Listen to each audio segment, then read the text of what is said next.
வணக்கம். நரபிகமிதன் உயர்ந்து 360. நாளைக்கு இந்த காரை பற்றி சொல்ல போகிறேன்.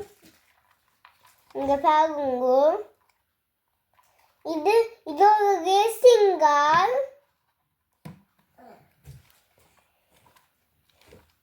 இது எங்க அப்பா 100வது வாசிப்பரும்புக்கு இந்த அப்பா வாங்கி தந்தவர்.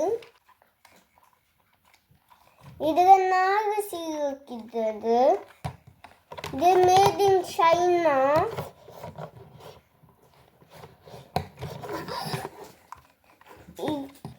இது இந்த பட்ரி சின்னனா இதுல போடலாம்.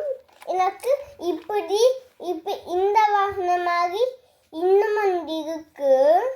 அதான் நான் நேற்று காட்டினான். இங்க பாருங்க, அது 7வது இலக்கம் போட்டு இருக்குது. எனக்கு கார் பிடிக்கும். உங்களுக்கு பிடிக்குமா? உங்களுக்கு பிடிச்சிருக்குதா? நன்றி, வணக்கம்.